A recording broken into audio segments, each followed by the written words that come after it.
Good day, everyone. I am Catherine Omada Mindog. I am one of the Group 5 member in Environmental Management who was assigned to report on the topic given to us by my group mates. And this video that we're going to present to you is all about the topic that has been assigned to us. So the title of our topic is Critique of the Concept of Sustainable Development. So each of us has a topic to discuss, and the topic that we were going to discuss are what are the concept of sustainable development? Second, what are the critic of sustainable development? Third, what are the problems of sustainable development? Fourth, what are the five principles of sustainable development? And the last is what is the conclusion of sustainable development? So these five topics that we're going to discuss to you is under the topic that has been assigned to us, which is critic concept of sustainable development. So the first topic is what are the concept of sustainable development? That has been assigned to Makalinaw Nico. So the concept of sustainable development was described by the 1987 Brundtland Commission report as development that meets the needs of the present without compromising the ability of future generations to meet their own needs.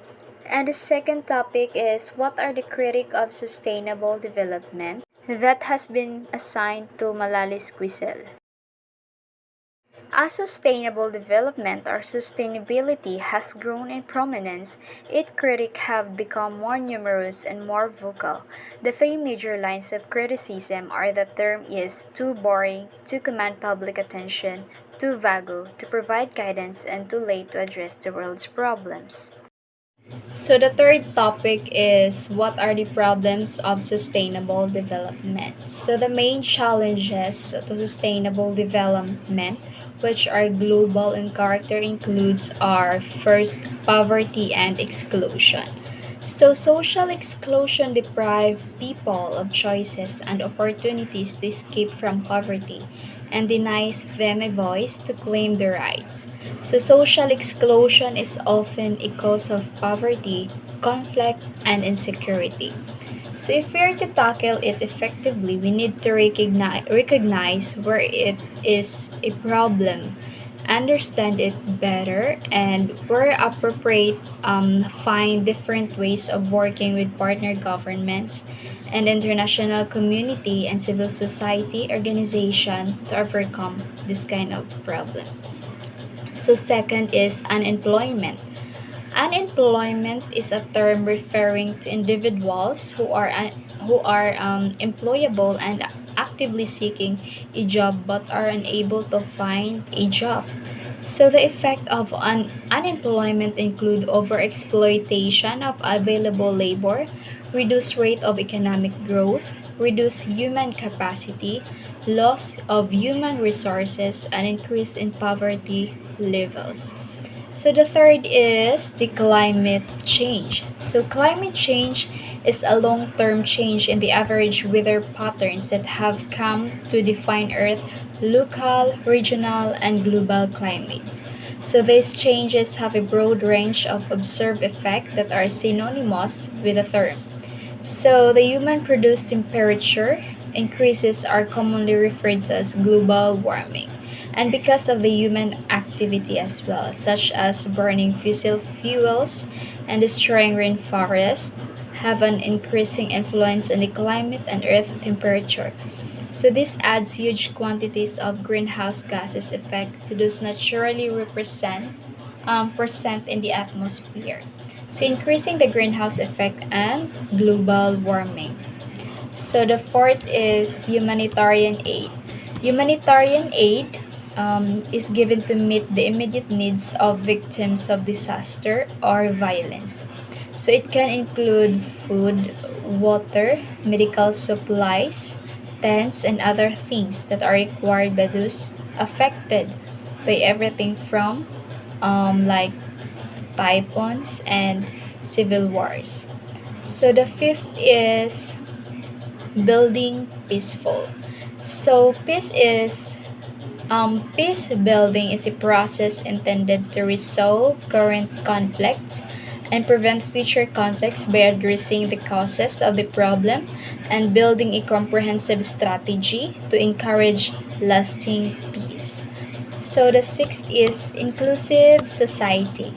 So inclusive society is a society that overrides differences of race, gender, class, generation, and geography, and ensures inclusion's equality of opportunity as well as a capability of all members of the society to determine an agreed set of social institutions so that govern social interaction.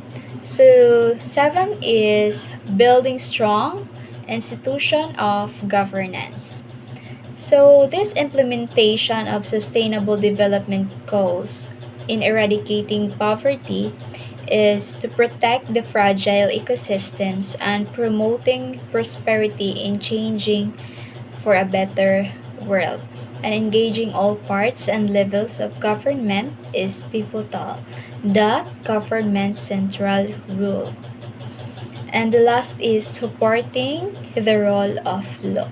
So, the role of law is a principle of governance in which all persons, institutions, and entities, public and private, including the state itself, are accountable to laws that are publicly promulgated, equally enforced, independently adjudicated, and which are consistent with international human rights norms and standards.